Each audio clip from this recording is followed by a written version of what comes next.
अधिपती,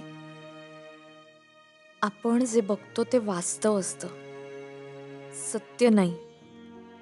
हा अनुभव मला तुमच्यामुळे आला. मला अजूनही आठवतंय, तुम्हाला मी पहिल्यांदा बघितलं ते अंबाबाईच्या मंदिराजवळ, मारामारी करताना.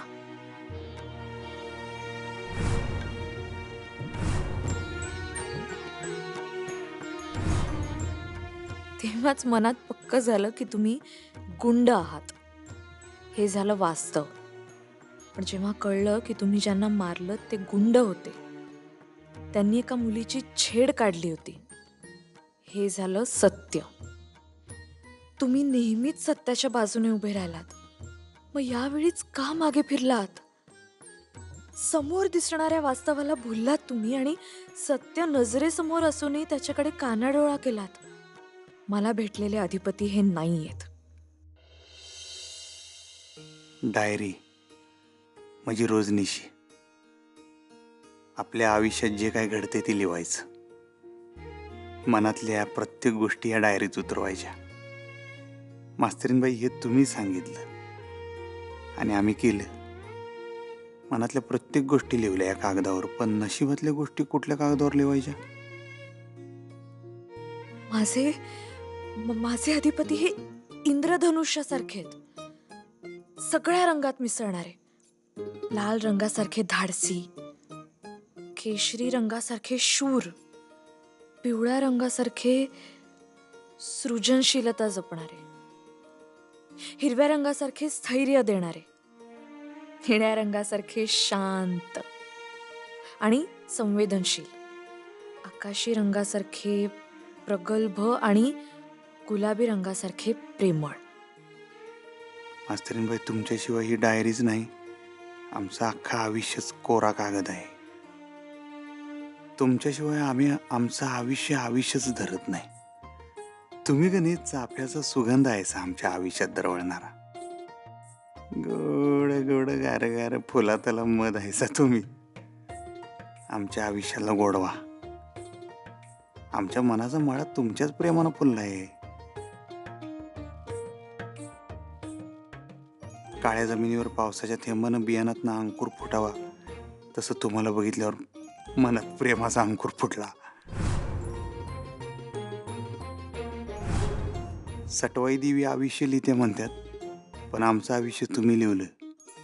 फक्त लिहिलं नाही, वाचायला बी शिकवलं. तुम्ही तुमच्या नावाप्रमाणे आमच्या आयुष्याचं अक्षर झालासा. ती बी न पुसता येणाऱ्या पेनानं लिहिलेलं. तुमचं आमच्या मनावर कोरलेलं नाव आता कोणीच पुसू शकत नाही मास्तरीनबाई. नेमका मास्तरीनबाई हा शब्द चुकवला होय. काय राव, ज्या शब्दानं तुम्हाला दिशा दाखवली त्या शब्दाची दशा केली.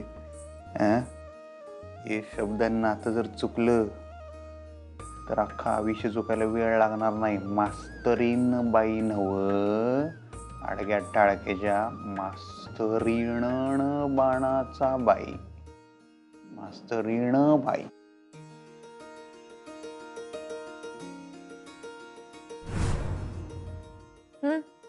काय झालं? नाही, काय नाही. अहो, काय झालं सांगा ना. काही अडलंय का? आडलं नाही, तटलंय. म्हणजे? लय झोप यायला लागल्या. राहिलेला अभ्यास उद्या केला तर चालेल काय अर्धा? अभ्यास उद्यावर ढकलायचा नसतो. आज हाती घेतलेलं काम आजच पूर्ण करायचं. करा अभ्यास. एवढा अभ्यास आमच्या गावात बाप जन्मात केला नव्हता आम्ही. जन्म, तो पण जोड शब्द आहे. आणि बघू काय लिहिलंय दाखवा मला. हा, नाक वडचिला माझं.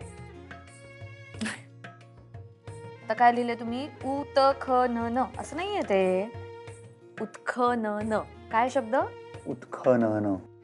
आणि काय बरं अजून? हा, हे बघा, महालक्ष्मी नाही, महालक्ष्मी. हा, हे बघा, महालक्ष्मी लिहा तुम्ही. लक्ष्मी असं आहे काय? लिहा बरं. तुमचं महालक्ष्मी लिहिलेलं चुकलं असेल हो, पण आमची लक्ष्मी बरोबर आहे ना. आमची बायको तर हुशार आहेच, पण बायकोपेक्षा बायकोमधली मास्तरीन बाई आम्हाला लय म्हणजे लय आवडते. जरा मास्तरीन बाई तिकडे बघा. अहो हे काय अधिपती? पप्पी पला प. काय चाललंय तुमचं अधिपती? अभ्यास करा आता.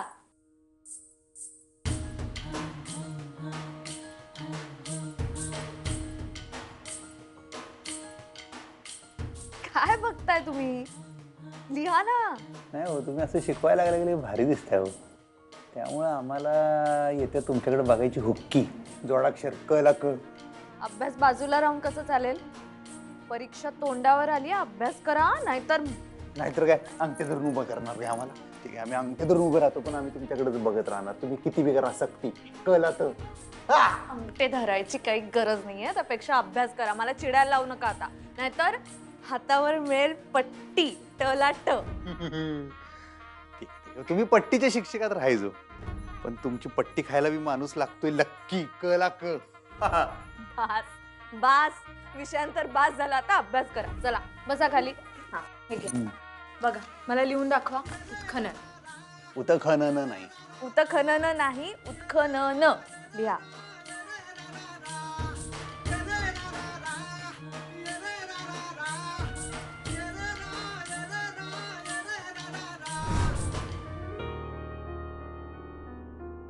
मास्तरीनबाई, तुमच्यामुळं आमच्या हातात वही आली, पेन आला.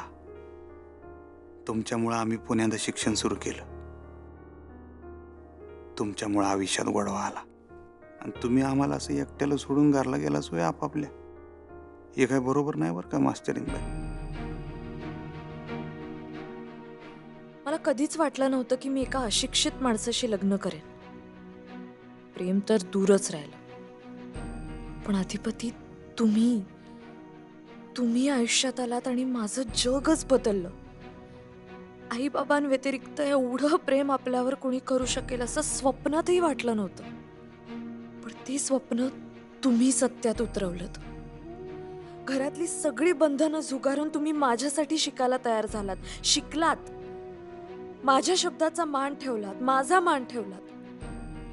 ज्या शाळेचे मालक आहात त्याच शाळेत ऍडमिशन घेऊन या वयातही विद्यार्थ्यांसारखा गणवेश घालून तुम्ही शिकायला सुरुवात केलीत. हे धाडस तुम्हीच दाखवू शकता.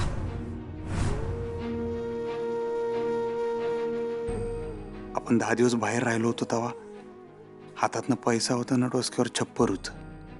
पण किती आनंदानं राहिलो आपण. तोच आनंद परत पाहिजे मास्तरीनबाई. तुम्ही या परत घरला. तुम्ही खरंच आमची लक्ष्मी आहेसा. बघा आता यो शब्द बी तुम्ही सांगितल्यासारखा बरोबर लिहिला बरं काय. गुरु आहेसा तुम्ही आमच्या.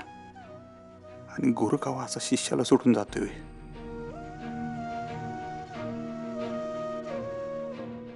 खूप आठवण येते हो तुमची. जशी आठवण येते तसे तुम्ही का नाही येत समोर? एकदा भेटा मला अधिपती. एकदा भेटा. मी जी बातमी सांगेन ना त्यानंतर तुम्ही मला कधीच सोडून जाणार नाही. तुम्हाला माझ्यासारखी मुलगी हवी होती ना, ती येते अधिपती. तिच्यासाठी तरी या अधिपती. तिच्यासाठी तरी या.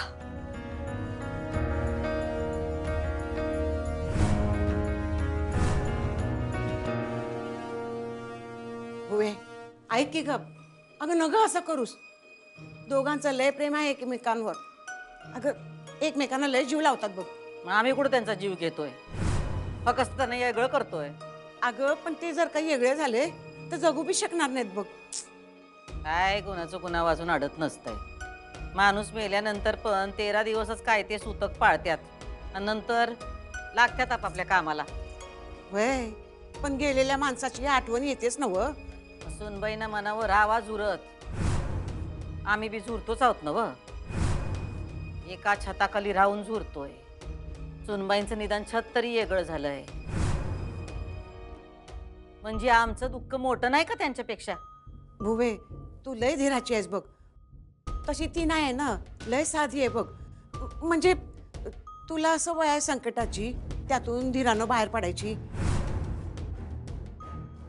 पण तिला नाही ना. तिच्यावर जर का संकट आलं तर तुटून पडेल ग ती. तू समज लय धीरानं घेतच बघ. तू मनानं लय खंबीर आहेस. आम्ही मनानं खंबीर आहोत असं म्हणलीस नव्ह तू? होय म्हणजे आम्हाला मन हाय हे तू मान्य केलंस तर मग आमच्या मनाचा विचार कर की गाई. सुनबाईंचं अधिपतींवरचं प्रेम दिसतं तुला, आमचं मोठ्या मालकांवरचं प्रेम दिसत नाही काय तुला? आमचं बी प्रेम आहे मोठ्या मालकांवर, म्हणूनच आम्हाला त्यांच्याशी लग्न करायचं होतं. पण आमचं स्वप्न सुनबाईंमुळं पूर्ण झालं नाही, त्यामुळं आता आम्ही त्यांचा संसार बी सुखाचा होऊ देणार नाही. भुवे, हा विचार मनातून काढून टाक बाई. अगं नवीन संसार आहे त्यांचा, आपण घरातली मोठी माणसं आहेत ना व, मग बारक्यांना माफ करायचं. का माफ करायचं का आत्ते? हा, मोठ्यानी छोट्यांना माफ करायचं आणि छोट्यानी काय करायचं? मोठ्यांच्या पाठीत चुरा खुपसायचा, होय का नाही? अगं मोठ्यांचा काय आदर हाय का नाही? अगं ती मास्तरीन बाई ताईला कशी कशी बोलली माहित आहे तुला? आणि तरी मी तू त्या मास्तरनीचीच बाजू घ्यायल्यास. आत्ते, तुझ्याकडनं ही अपेक्षा नाही बघ. अगं ताई तुझी पोरगी हाय, पोटचा गोळा हाय ती तुझ्या. तू तिची बाजू घ्यायची सोडून त्या मास्तरनीची बाजू घ्यायल्यास. हे बघ आत्ते, ताई जे काय करते का नाही ते बराबर करत्या, जशास तसं. दुर्गे, तू उगा अक्कल पाजळू नगस.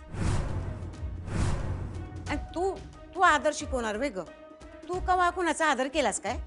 हा, तुला आदर या शब्दाचा अर्थ माहिती असताना व, तर अशी दोन मोठी माणसं बोलत असताना मध्ये मध्ये बोलली नसतीस. आणि एक ध्यानात ठेव, मी माझ्या सख्या मुलीशी बोलतीये. आहे दुर्गी बी परकी नाही, सख्खीच आहे आमच्यासाठी. आणि आता बास झाली चर्चा. तू आता आम्हाला एकच सांग, काय? तू आमच्या बाजून आहेस का सुनबाईंच्या? एकदाच काय ते ठरवून सांग आम्हासनी. दोन्ही बाजूनं असलेला आम्हाला चालायचं नाही. होय, अगं असं धर्मसंकटात नग पाडूस मला. तू जशी मला प्रिय आहेस नव, तशी ती पोरं सुद्धा मला जवळची आहेत बघ. ती पोरगी माझ्याशी लय मायेनं प्रेमानं वागते बघ. असं एकच कसं ठरवणार? त्या स्वतःच्या स्वार्थासाठी मायेनं वागतात तुझ्याशी. नाही नाही, तशी स्वार्थी नाही आहे ती. आई झापडं काढ डोळ्यावरची. अगं पण भुवे, चर्चा बंद म्हणजे बंद. तू तुझा काय तो निर्णय सांग. तू आमच्या गटात आहेस का सुनबाईंच्या? भुवे अगं हे आपलं समद्यांचं घर आहे, असं गटपीट कुठे करतीयास? तुला सांगितलं नव, चर्चा बंद. एक काय ते ठरव आणि जे काय ठरवशील त्यावरून हलायचं नाही. ज्या गटात जाशील तिकडच राहायचं. माझ्या लेकीचं काय बी झालं तरी फिरकून बघायचं नाही. होय, असं का म्हणतीयस? अगं पोटचा गोळा आहेस तू माझ्या. तुझ्या विरोधात कशी जाईन मी? म्हणजे तू आमच्या गटात आहेस?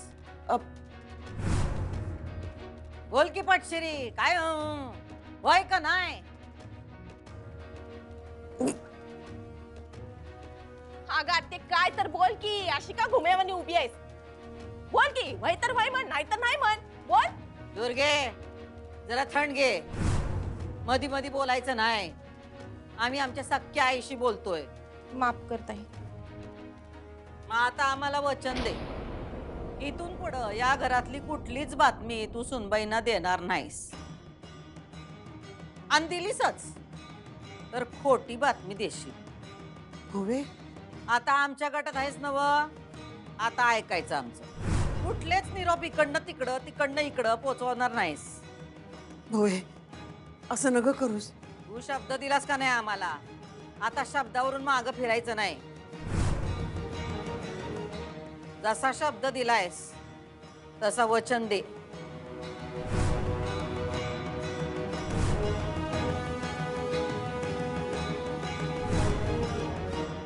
दे वचन.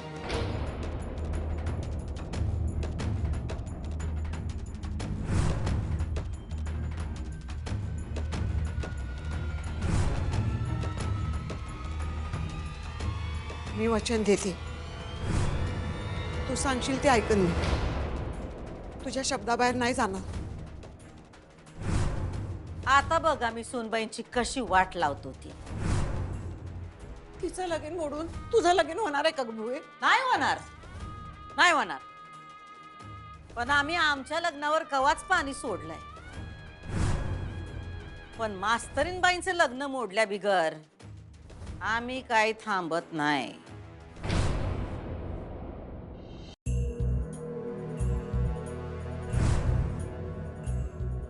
दुर्गे, हा ताई. अधिपती आले नाहीत आरतीला, उठले नाहीत काय अजून? ताई मी मगाशी बोलवाय गेलते त्यासनी, ते आवरत होते. बरे आहेत ना मग? वाटले तरी ठीक. दे आरती दे सगळ्यांना. हा.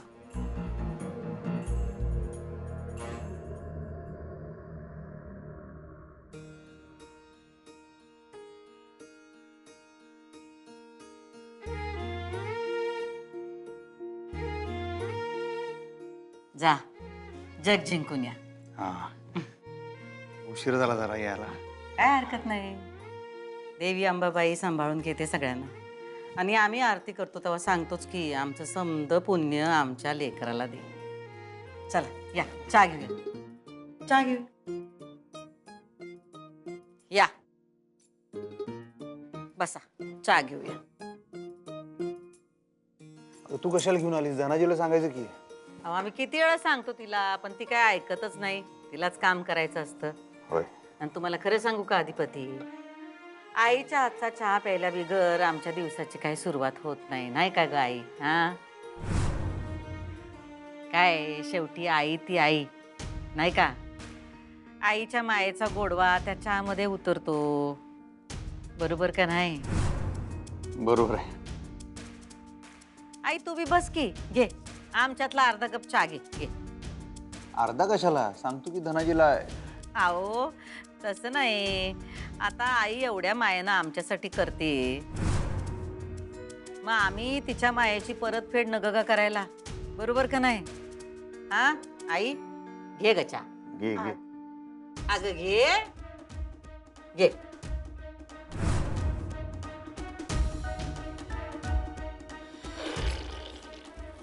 अरे वा, मला चहा. तू घेतलास ना व सकाळी? पण ते सकाळी घेतला होता. आता तुम्ही समधीजण चहा प्यायलाय म्हणून मग मला नग, मला नग चहा. जास्त चहा चांगला नाही दुर्गी. जास्त चहा घेतला का नाही की ऍसिडिटी होते. आणि मध्येच तू अशी खवळल्यावानी वागतेस का नाही, ते त्याच्याचमुळं. हा तरी तुला चहा हवा असेल तर सांगतो आम्ही. सांगू? नाही, नग नग राहू दे. मला ऍसिडिटीचा त्रास आहे, पर त्यो बी चहामुळेच आहे असं मला आत्ता कळलं बघ ताई. मग आजपासनं चहा कपात कर. हा, इथनं पुढे का नाही म्या बशीच वापरणार नाही. चहा बी कपातच करीन. हा. डोसकं फिरलंय का तुझं दुर्गे? हा, चहा कपात कर म्हणजे चहा कमी कर. असं आहे व्हय. फोन बिन आलता काय कोणाचं काय माझ्यासाठी? हा ते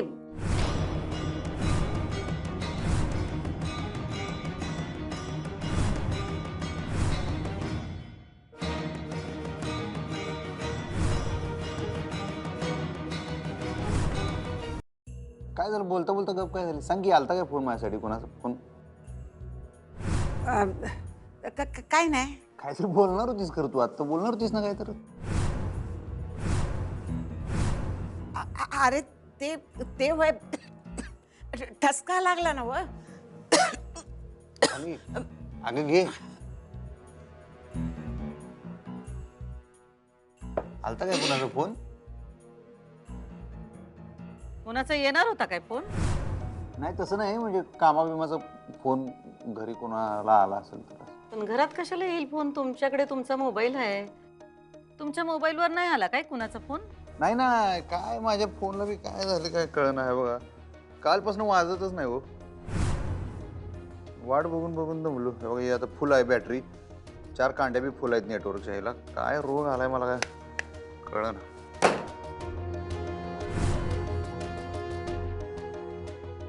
काय झालं अधिपती?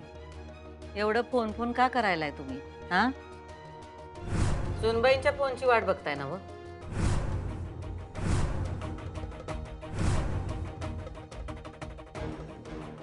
नाही तसं नाही. तुम्ही नाही सांगितलं तरी पण कळतंय की आम्हाला. हा, एवढं आडून आडून विचारतायसा तुम्ही कुणाचा फोन आलता का म्हणून? हा, सगळेजण घरात तर आहेत. घरात कोण नाही तर सुनबाई, त्यांचाच फोन येणार ना व. तुम्ही त्यांच्याच फोनची वाट बघताय, बरोबर ना व?